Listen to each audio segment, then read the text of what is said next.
ನಮಸ್ಕಾರ ಸ್ನೇಹಿತರೆ. ನೋಡ್ರಿ, ನಮ್ಮ ಹೋಮ್ ಗಾರ್ಡನ್ ಒಳಗೆ ಮಣ್ಣು ಗಿಡಗಳಿಗೆ ಮಣ್ಣು ಹಾಕ್ಬೇಕಂತೇಳಿ ಒಂದು ಸ್ವಲ್ಪ ನರ್ಸರಿಯಿಂದ ಗಾರ್ಡನ್ ಸಾಯಿಲ್ ತಂದಿದ್ದೆ ನಾನು. ಸೊ ಆ ಗಾರ್ಡನ್ ಸಾಯಿಲ್ ಬಿಸಿಲಿಗೆ ಇಟ್ಟು ಸ್ವಲ್ಪ ಡ್ರೈ ಆಗಿಬಿಟ್ಟಿತ್ತು. ಅದನ್ನು ಮೊನ್ನೆ ಮತ್ತೆ ಒಣಕ್ಕೆ ಹಾಕಿ ಮತ್ತು ಅದನ್ನು ಸ್ವಲ್ಪ ನೀರೆಲ್ಲ ಸಿಂಪಡಿಸಿ ವೆಟ್ ಮಾಡಿ ಮತ್ತು ಅದರದ್ದು ನಿಜವಾದ ರೂಪಕ್ಕೆ ಅದನ್ನು ತೊಗೊಂಬಂದೆ ನಾನು. ಸೊ ಅದನ್ನು ನೋಡ್ರಿ, ನಾನು ಕೈಯಾಗಿ ಹಿಡಿತೀನಿ, ನೀವು ನೋಡ್ಬೋದು ಹಿಂಗೆ ಆಕೈತಿ.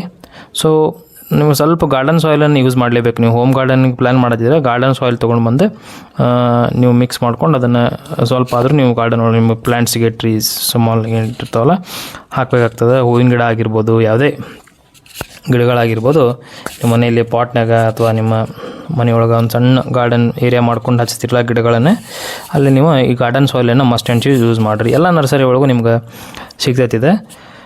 ಸೊ ಇವತ್ತು ನಿಮ್ಗೆ ತೋರಿಸೋಣಂತೆ. ನೋಡ್ರಿ, ಮತ್ತೆ ಖುಷಿ ಆಯ್ತು ನನಗೆ. ಅದ್ರ ನ್ಯಾಚುರಲ್ ರೂಪಕ್ಕೆ ಬಂತದು. ಮತ್ತು ಬಿಸಿಲಿಗೆ ಒಣಗಿ ಅಲ್ಲೇ ಗಟ್ಟಿ ಆಗಿಬಿಟ್ಟಿತ್ತು ರೀ ಅದು ಒಳಗನೆ. ಸೊ ಬ್ಯಾಗ್ನಾಗ ಉಳಿದಿತ್ತು ಅಂತೇಳಿ ಪ್ಯಾಕ್ ಮಾಡಿಟ್ಟಿದ್ವಿ. ಸೊ ಅದ್ರ ಮೊದಲೆಲ್ಲ ಗಿಡಗಳಿಗೆ ಹಾಕಿ ಉಳಿದಿತ್ತು ಸ್ವಲ್ಪ.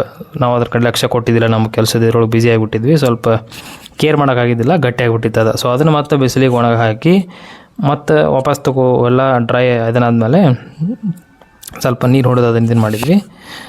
ಮತ್ತು ಅದರ ನ್ಯಾಚುರಲ್ ರೂಪಕ್ಕೆ ಬಂತದು. ನೋಡ್ರಿ, ಎಲ್ಲ ಸ್ವಲ್ಪ ಗಂಟೆ ಆಗಿರ್ತೈತಿ. ಸೊ ವೇಸ್ಟ್ ಆಗಬಾರ್ದಲ್ಲ, ರೊಕ್ಕ ಕೊಟ್ಟು ತಂದಿದ್ದು ಮಣ್ಣು. ಆಮೇಲೆ ಇಲ್ಲಿ ನೋಡ್ರಿ, ನಮ್ಮ ಗಾರ್ಡನ್ದಾಗ ಈ ಜೇಡ್ ಪ್ಲ್ಯಾಂಟ್ ಅಂತಾರಲ್ಲ, ಓಕೆ, ಜೇಡ್ ಪ್ಲ್ಯಾಂಟ್ ಪಾಸಿಟಿವಿಟಿ ತರ್ತೈತಿ. ಸೊ ಜೇಡ್ ಪ್ಲ್ಯಾಂಟ್ ತೋರ್ಸಾತಿ ನಿಮಗೆ. ರೀಸೆಂಟಾಗಿ ನರ್ಸರಿಯಿಂದ ತೊಗೊಂಬಂದಿದ್ದಿದೆ.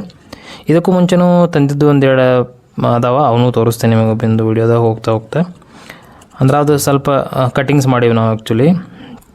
ಇಲ್ಲದ ನೋಡ್ರದ ಸಣ್ಣ ಕಟ್ಟಿಂಗ್ಸ್ ಮಾಡಿ ಹಚ್ಚಿದ್ದಿದೆ. ಈ ಲೆವೆಲಿಗೆ ಬಂದಾವ. ಸ್ವಲ್ಪ ಟೈಮ್ ಹಿಡಿತೈತಿ ರೀ. ಜೇಡ್ ಪ್ಲ್ಯಾಂಟ್ ಯಾರ್ಯಾರು ಮನೆಯೊಳಗೆ ಹಚ್ಕೊಂಡಿರ್ತಿಲ್ಲ, ಸ್ವಲ್ಪ ಅದು ಗ್ರೋ ಆಗಕ್ಕೆ ಟೈಮ್ ಹಿಡಿತೈತಿ, ಸ್ವಲ್ಪ ಪೇಷನ್ಸ್ ಬೇಕು. ಆಮೇಲೆ ಡೈಲಿ ನೀರು ಹಾಕ್ಬಾರ್ದು ರೀ ಅದಕ್ಕೆ. ಡೈಲಿ ನೀರು ಹಾಕಿದರೆ ಸ್ವಲ್ಪ ಹಾರ್ಮ್ ಆಗ್ತೈತೆ ಅದಕ್ಕೆ. ಇದು ನೋಡ್ರಿ, ದಾಸವಾಳ ಹೂವಿನ ಗಿಡ ಅದ ಮನೆಯೊಳಗೆ. ದೇವ್ರ ಪೂಜೆಗೆ ಡೈಲಿ ಬೇಕಲ್ಲ. ಸೊ ದಾಸವಾಳ ಹೂವಿನ ಗಿಡಗಳನ್ನು ಹಚ್ಕೊಂಡೇವಿ. ಒಂದು 2-3 ವೆರೈಟಿ ಅದಾವೆ. ನಮ್ಮ ಫಾದರ್ ಇದ್ದಾಗ ಆ್ಯಕ್ಚುಲಿ ಅವ್ರಿಗೆ ಗಾರ್ಡನ್ ಮೇಲೆ ಭಾಳ ಪ್ರೀತಿ. ಸೊ ಅಲೋವೆರಾ ಐತಿ, ಇಲ್ಲೊಂದು ಸ್ಮಾಲ್ ಅಲೋವೆರಾ ಐತಿ.